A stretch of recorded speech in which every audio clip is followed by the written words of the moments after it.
Hello everyone, I'm Dr. Ashwini Padmashali. I work as psychiatrist in KLE CCH Yellur Hospital. So today I am here to discuss about a very important topic but very neglected topic amongst the society, that is postpartum depression. So first we all need to know about what is postpartum period. Postpartum period is a period which occurs immediately after childbirth up till 6 weeks after delivery of the child.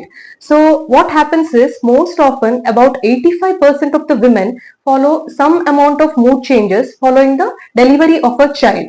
Most of them it is only mild to moderate severity and it can get resolved on its own, whereas 80 or 15% of the women develop very severe anxiety and depressive symptoms. So what is postpartum depression?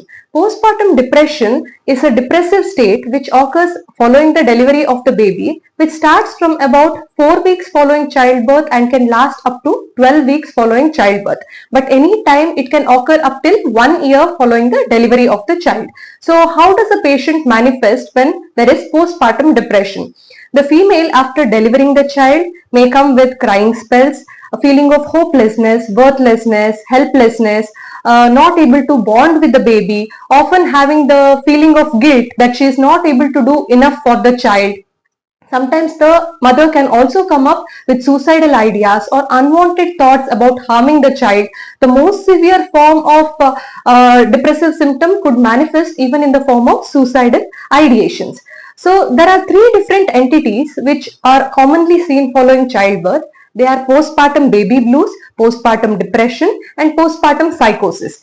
If we consider these three entities on a continuum, we consider that postpartum baby blues is often mild and it is a transient phase which can get resolved on its own. Most often it occurs from about 2 to 3 days after childbirth and lasts up to 2 weeks after delivery of the child.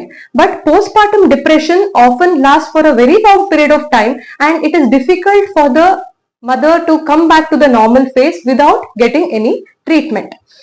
So what are the causes of postpartum depression? It is seen that about 24 to 48 hours after delivery, there is a sudden decline in the estrogen and the progesterone hormonal levels in the body of the mother.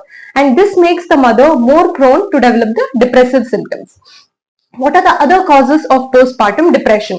The other causes could be the presence of stressful life events during pregnancy or postpartum, which could be getting diagnosed with the medical disorders such as hypertension during pregnancy or gestational diabetes mellitus, or following the childbirth if the mother is not able to breastfeed the baby immediately after the childbirth, or in case if the birth of the child was a preterm delivery, or if there was any untowards event towards the child, that is the child had any hypoxic ischemic injury which resulted in the NICU admission for the child, or if the mother had to deliver via C-section, that is emergency cesarean section, because of some complications which happened during the childbirth. All these things make a person more prone to develop postpartum depression symptoms. So what are the risk factors? What are the risk factors for the postpartum depression?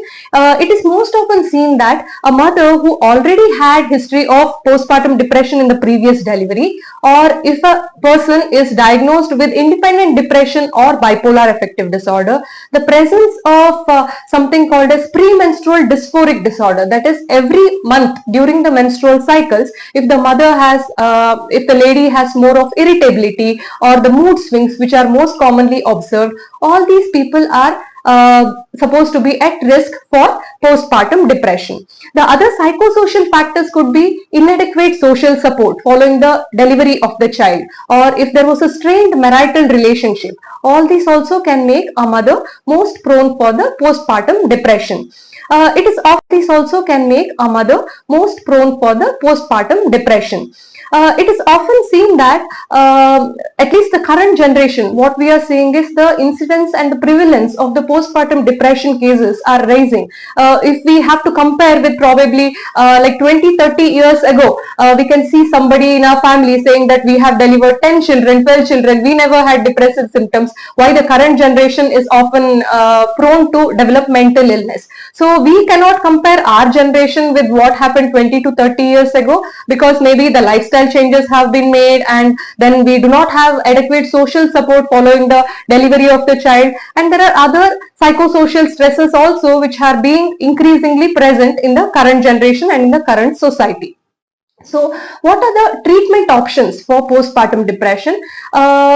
Once a person tries to diagnose himself, or if the person suspects that I am having depressive symptom, it is always better to go and discuss with the first gynecologist or the pediatrician, because it is very rare for a person to make frequent visits to a psychiatrist. So what is advised is, when they go and do the frequent consultation with the pediatrician for their vaccination or for the caring of the baby, what they can do, they can discuss with the pediatrician about their mood symptoms, or what is the difficulty the mother is currently facing, or if they are comfortable even with their gynecologist, they can discuss about their mood symptoms during the pregnancy, so that the referral can be made towards a psychiatrist. And what we do as psychiatrists in our department is, first we have one-to-one discussion with the patient, and depending on the severity of the symptoms, we can diagnose whether the patient needs to be started on medications, or whether the counseling sessions itself is going to be sufficient.